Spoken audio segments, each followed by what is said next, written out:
प्रदेश छत्तीसगढ़ देख रहे हैं आप। मैं हूं आपके साथ शुभांगी सिंह मिश्रा। ये बुलेटिन की शुरुआत करते हैं। सबसे पहले बात करेंगे दिल्ली की, जहां इस वक्त की बड़ी खबर मिल रही है। बता दें कि बीजेपी संसदीय दल की बैठक चल रही थी और ऐसे में पीएम ने विपक्ष पर तल्ख टिप्पणी की है।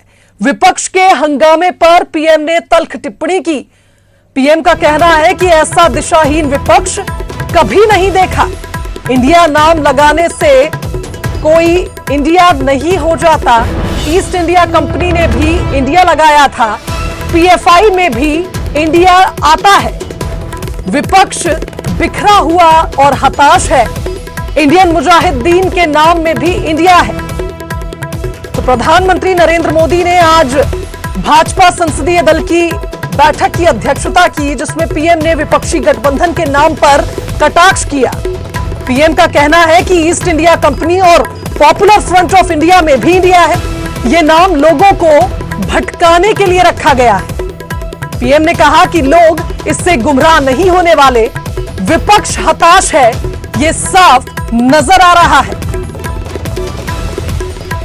तो बता दें कि मॉनसून सत्र का चौथा दिन है और इस बीच आज भाजपा संसदीय दल की बैठक हुई, जिसमें प्रधानमंत्री नरेंद्र मोदी ने विपक्ष पर कटाक्ष किया। उन्होंने उदाहरण देते हुए कहा कि जिस तरह से विपक्षी गठबंधन का नाम इंडिया है, उसका विश्लेषण भी प्रधानमंत्री ने आज किया।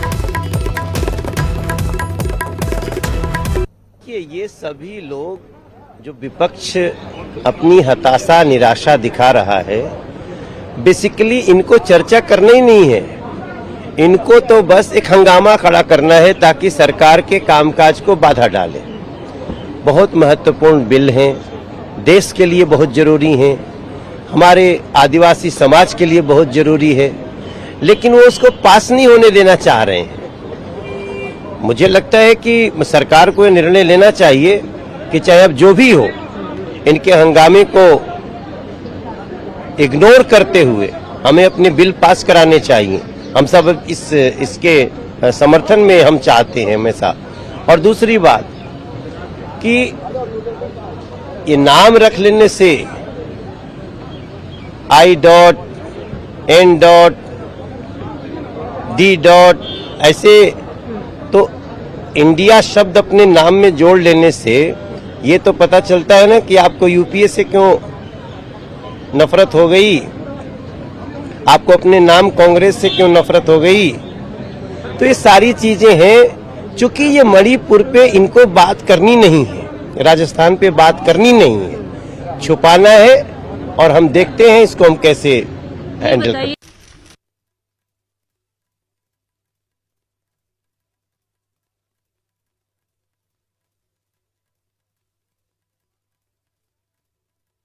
कही जा रही है कि हम बिल पास करना चाहते हैं, हम बात करना चाहते हैं, लेकिन विपक्ष है कि बात करने को तैयार नहीं है। लेकिन दूसरी ओर विपक्ष का कहना है कि स्थगन प्रस्ताव लाने के बाद भी अब तक सदन में मणिपुर के मसले पर चर्चा नहीं हुई, जबकि इस वक्त सबसे ज्यादा यही मुद्दा गरमाया हुआ है।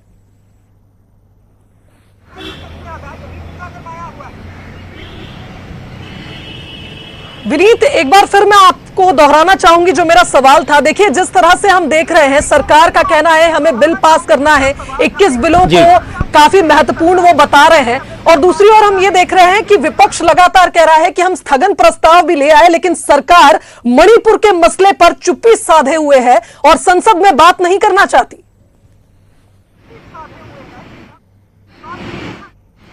जी, निश्चित तौर पर मैं आपको बताना चाहूंगा कि विपक्ष की ओर से लगातार आरोप लगाए जा रहे हैं। मणिपुर के मुद्दे पर लगातार विपक्ष की ओर से आरोप लगाए जा रहे हैं, लेकिन एक बड़ी बात यहां पर यह है कि सरकार की ओर से लगातार कहा जा रहा है कि वह इस मुद्दे पर चर्चा को तैयार है। जैसा कि प्रधानमंत्री ने जैसे संसद का जो सत्र शुरू हुआ था, उससे पहले जब हमसे बात कर रहे थे, मीडिया से बात कर रहे थे, तो उन्होंने मणिपुर को लेकर के काफी चिंता बताई थी और वहां की जो स्थिति थी उसे दुर्भाग्यपूर्ण बताया था। उसके बाद से विपक्षी पार्टियां जो है वो लगातार लगातार प्रधानमंत्री नरेंद्र मोदी के संसद में बयान की बात कर रहे थे, वहीं पर सरकार की ओर से लगातार कहा जा रहा है कि वो नियम के अनुसार चर्चा करने के लिए तैयार है। कल भी हमने देखा कि संसद के अंदर गृह मंत्री जो है अमित शाह जो है वो कह रहे थे और वो विपक्षी पार्टियों को सलाह दे रहे थे कि वो सरकार के साथ या सदन में मणिपुर के मुद्दे पर चर्चा करे, ताकि जो मणिपुर की स्थिति है उससे वहां को उबारा जा सके और जो वहां के लोग हैं उन्हें कहीं ना कहीं आश्वासन मिल सके कि संसद में भी इस तरह की चर्चा हो रही है और संसद जो है वो पूरा देश जो है वो इसको लेकर के सतर्क है। लेकिन वही विपक्षी पार्टियां जो है वो लगातार प्रधानमंत्री के बयान की मांग को लेकर के अड़े हुए हैं और इसी के कारण दिक्कत जो है वो हो रही है। हालांकि सरकार का साफ तौर पर कहना है कि कई सांसदों से हमने बात की, उनका साफ तौर पर कहना है कि मणिपुर की जो स्थिति है वो आंतरिक बिल्कुल विनीत, यानी ये कहा जाए कि पक्ष और विपक्ष दोनों ये बात कह रहे हैं कि हम बात करना चाहते हैं मणिपुर के मसले पर, लेकिन शायद अब तक बात नहीं हो पाई और आज चौथा दिन भी सत्र का चल रहा है। फिलहाल बहुत शुक्रिया आपका। आगे बढ़ते हैं, सुकमा से बड़ी खबर मिल रही है जहां एराबोर पोटा केबिन की नाबालिग छात्रा से रेप हुआ है। बता दें कि पोटा केबिन अधीक्षिका की शिकायत पर थाने में एफआईआर दर्ज हुई है। बताया जा रहा है कि अज्ञात लोगों के खिलाफ मामला दर्ज हो चुका है। एसपी ने एएसपी के नेतृत्व में अब 8 सदस्यों की टीम बनाई है। सर्व आदिवासी समाज ने शिकायत दर्ज कराई है। फिलहाल पुलिस इस मामले की जांच कर रही है। तो आप देखिए, पुलिस जांच करने की बात कह रही है, लेकिन इस वक्त की बड़ी खबर यही है कि एक आदिवासी छात्रा के साथ, जो कि नाबालिग है, रेप हुआ है सुकमा में और पोटा केबिन अधीक्षिका की शिकायत पर अब थाने में एफआईआर दर्ज हुई है। दूसरी ओर 8 सदस्यीय टीम का भी गठन किया गया है जो इस मामले की जांच करेगी। तो सुकमा से बड़ी खबर आपको बता रहे हैं, आदिवासी छात्रा के साथ रेप हुआ है। अज्ञात लोगों के खिलाफ मामला दर्ज कर लिया गया है। साथ ही यह भी बताया जा रहा है कि एसपी ने एएसपी के नेतृत्व में 8 सदस्यों की टीम बनाई है जो अब इस मामले की जांच करेगी। सर्व आदिवासी समाज ने भी शिकायत दर्ज कराई है।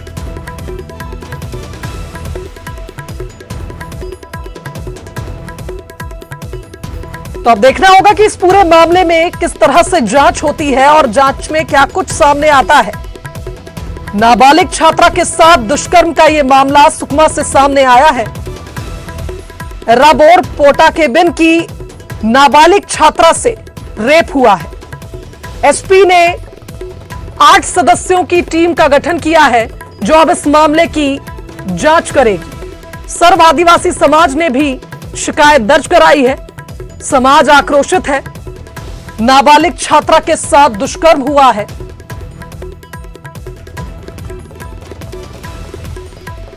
तो बता दें कि पुलिस अधीक्षक किरण चौहान ने इस मामले की गंभीरता को समझते हुए एक जांच टीम का भी गठन किया है। तो इंदौर से बड़ी खबर अब आपको बताते हैं, जहां मसाला व्यापारी ने सूदखोरों से परेशान होकर खुदकुशी कर ली है। मरने से पहले व्यापारी ने एक वीडियो भी बनाया। इस वीडियो में पुलिस कमिश्नर से गुहार व्यापारी ने लगाई और सूदखोरों ने घर की जमीन, दुकान सब बिकवा दिया, ये बात भी उसने कही। 10% से रुपए ब्याज दर पर मृतक वीरेंद्र सेन ने लिए थे। शंकर शर्मा, राजू पाल, सुनील रायकवार को आत्महत्या का जिम्मेदार बताया। तो आप देखिए, इंदौर से बड़ी खबर मिल रही है जहां सूदखोरों से परेशान होकर एक बार फिर एक व्यापारी ने खुदकुशी की है। माननीय कमिश्नर महोदय, हम इन लोगों से बहुत त्रस्त हो चुके हैं। मरना नहीं चाहता था, बाकी ये लोग नहीं जीने दे रहे। आज मेरा पूरा घर बर्बाद कर दिया। मेरे गांव से जमीन बिकवा दी, दुकान बिकवा दी। इसके बाद भी अभी ये लोग नहीं जीने दे रहे, ना काम करने दे रहे हैं। गोडाउन पे आके गाली करते हैं। बहुत परेशान हो गया हूँ साहब, बहुत परेशान हो गया हूँ। एक साल पुराने मैंने बच्चों की फीस नहीं भर पाई इन लोगों के पीछे। शंकर शर्मा राजू पाल, सुनील रैकवार, इन लोगों ने हमको बर्बाद कर दिया। 2016 से इनको मूल भी दिया, 10% इनने ब्याज लिया और आज 4-4, 5-5 लाख, 7-7 लाख के केस लगा के ऊपर बैठे हैं। वकील के पैसे नहीं हम पे, क्या करें?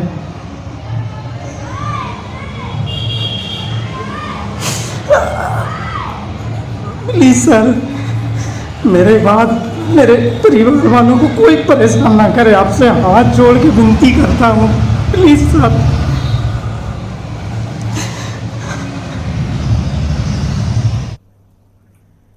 चलिए, इस खबर पर हमारे साथ संवाददाता अरुण लाइव जुड़ गए इंदौर से, उनका रुख कर लेते हैं। अरुण, देखिए, जिस तरह से ये वीडियो सामने आया है मसाला व्यापारी का, काफी दुखद है, काफी परेशान वो इस वीडियो में नजर आ रहा है और उसमें समझाया कि कैसे 2016 से वो इस पूरे मामले में फंस गया और धीरे धीरे उसका सब कुछ बिक गया।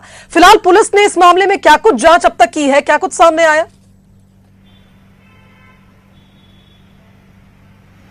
देखिए, बहुत ही एक गंभीर मामला है और सीएम शिवराज सिंह चौहान ने भी सूदखोरों के खिलाफ सख्त कार्रवाई के निर्देश दिए थे और कहा था कि यह अभियान चलाया जाए जिससे कि सूदखोरी और साहूकारों के खिलाफ सख्त एक्शन हो, जिससे इस तरह की घटनाएं सामने न आए। बावजूद इसके घटनाएं सामने आ रही हैं। जो ये व्यापारी है बीरेन सेन, ये 35 साल का है, इसने 1 लाख रुपए 2016 में सूदखोरों से ब्याज पर लिए थे और 4 लाख रुपए वो दे चुका था। इसके बावजूद उससे 7 लाख रुपए मांगे जा रहे थे और उसके गोदाम पर आकर ये लोग गाली गलौज करते थे। उसने अपनी जमीन बेच दी, अपनी दुकान बेच दी, उसके बावजूद वो कर्जा पूरा नहीं चुका पा रहा था और लगातार ये सूदखोर इसको परेशान कर रहे थे। तो तब उसने ये वीडियो बनाया जिसमें उसने बताया है कि वो अपने बच्चों की फीस भी नहीं भर पा रहा, वकील की फीस भी नहीं दे पा रहा है। 1 साल से उसने बच्चों की फीस नहीं भरी है और पुलिस कमिश्नर के नाम उसने ये अपना संदेश दिया और उसके बाद उसने सुसाइड कर लिया। उसका कहना है कि जो सूदखोर हैं उसको लगातार उसके परिवार को भी परेशान कर रहे थे। उसके परिवार को परेशान ना किया जाए, उसने आत्महत्या से पहले जो वीडियो बनाया उसमें ये कहा है कि आगे उसके परिवार को परेशान ना किया जाए। लेकिन बहुत ही ये हृदय विदारक घटना है कि सूदखोर किस तरह से गरीबों का और ऐसे लोगों का जिन्हें पैसे की जरूरत है उनका खून चूस रहे हैं और उनको आत्महत्या करने पर मजबूर आपने बहुत दुखद है ये पूरा मामला और अब देखना होगा पुलिस क्या कुछ जांच करती है। फिलहाल बहुत शुक्रिया आपका तमाम बातचीत के लिए। चलिए आगे बढ़ते हैं। रतलाम से बड़ी खबर, जहां जावरा में 2 स्कूली गाड़ियों में टक्कर हो गई जिसके चलते 6 बच्चे घायल हो गए। बताया जा रहा है कि टर्न पर अचानक ही स्कूली बस मुड़ने से यह हादसा हुआ। घायल बच्चों का सरकारी अस्पताल में इलाज जारी है। जावरा में 2 स्कूली गाड़ियों में टक्कर हुई। एक टर्न पर अचानक ही स्कूली बस मुड़ने से यह हादसा हुआ जिसके चलते 6 बच्चे घायल हो गए। तो घायल बच्चों को सरकारी अस्पताल में भर्ती कराया गया जहां बच्चों का इलाज जारी है। तस्वीरों में आप देख सकते हैं छोटे छोटे बच्चे स्कूल के लिए निकले थे और अचानक ही टर्न पर स्कूली बस मुड़ने से यह हादसा हुआ। 6 बच्चे इस हादसे में घायल हुए हैं। चलिए, इस खबर पर संवाददाता सुधीर हमारे साथ लाइव जुड़ गए हैं रतलाम से, उनका रुख कर लेते हैं। सुधीर, दुखद है ये घटना, बच्चों की क्या स्थिति और किस तरह से यह हादसा हुआ, कब का यह हादसा बताया जा रहा है? देखिए, आज करीब 2 घंटे पहले का पूरा हादसा है। जावरा के सर्किट हाउस रोड पे पूरी घटना हुई है। बताया जाता है कि स्कूल की बस है जो कि आगे चल रही थी और मोड़ पर उसने बिना किसी संकेत पिकअप वाहन आ रहा था। उसमें बड़ौदा गांव के बच्चे थे जो कि स्कूल जा रहे थे, वो भी पिकअप वाहन में बैठकर वो जो पिकअप वाहन जो है पीछे से घुस गया। इसी की वजह से इसमें करीब 6 से आसपास के लोगों की मदद जावरा के सरकारी अस्पताल में भर्ती सकुशल डॉक्टर है, मामूली चोटें। चलिए ठीक है, कुल मिलाकर ये कहा जाए सुधीर की बच्चे बाल बाल बच गए और सभी की स्थिति आप जैसा कह रहे हैं मामूली चोटें उनको आई हैं, जल्द ही वो ठीक हो जाएंगे। बहुत शुक्रिया। आगे बढ़ते हैं। सीओर से बड़ी खबर, जहां अनियंत्रित होकर एक यात्री बस पलट गई। बताया जा रहा है कि इस बस में 2 दर्जन से ज्यादा यात्री घायल हुए हैं। जिला अस्पताल में घायलों को भर्ती कराया गया। इंदौर भोपाल हाईवे पर लसूड़िया के पास यह हादसा हुआ। अनियंत्रित होकर यात्री बस पलटी। 2 दर्जन से ज्यादा यात्री इस हादसे में घायल हुए हैं। तस्वीरें आप देख सकते हैं। किस तरह से ये बस अनियंत्रित होकर पलटी है। इंदौर भोपाल हाईवे पर लसूड़िया के पास ये हादसा हुआ है। बस जिस तरह से पलटी है अंदाजा आप लगा सकते हैं अंदर बैठे यात्रियों का क्या हाल हुआ होगा। 2 दर्जन से ज्यादा यात्री घायल हुए हैं जिन्हें अस्पताल भेजा गया है।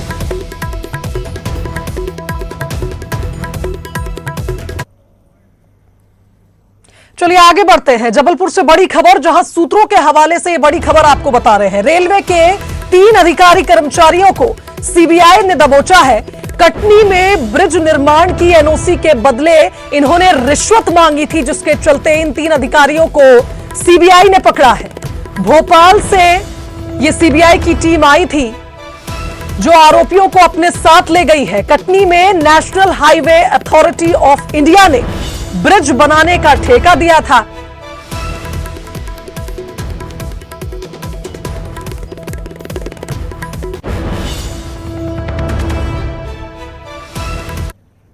इधर रायपुर के सरकारी स्कूल में स्टूडेंट को बांटने के लिए लाई गई साइकिल कबाड़ में तब्दील होती नजर आ रही है। राजधानी के मोआ सरकारी स्कूल में बनाए गए फिटिंग सेंटर में तैयार साइकिल और उनके स्पेयर पार्ट्स खुले में पड़े पड़े अब खराब हो चुके हैं। बारिश के चलते ये स्कूली बच्चों को बंटने से पहले ही कबाड़ में तब्दील हो गए हैं, जबकि शिक्षा सत्र चालू भी हो गया, लेकिन अब तक छात्रा छात्राओं को साइकिल नहीं बांटी गई।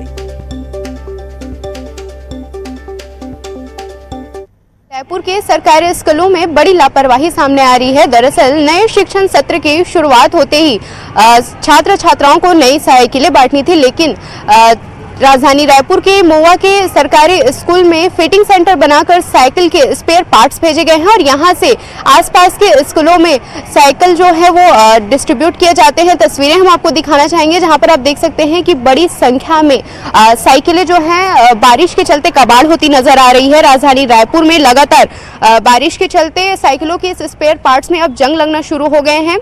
साइकिल बनने से पहले ही यहाँ पर साइकिलें जो हैं वो कबाड़ हो रही है और जो साइकिलें छात्रों को 1 जुलाई को बट जानी थी, अब उसमें जंग लगते हुए जो है वो नजर आ रहे हैं। स्थिति यह है कि साइकिल स्कूली छात्राओं को बटने से पहले ही कबाड़ हो रहे हैं। कैमरामैन मनीष कीते के साथ तनु वर्मा, न्यूज़ 18 छत्तीसगढ़, रायपुर।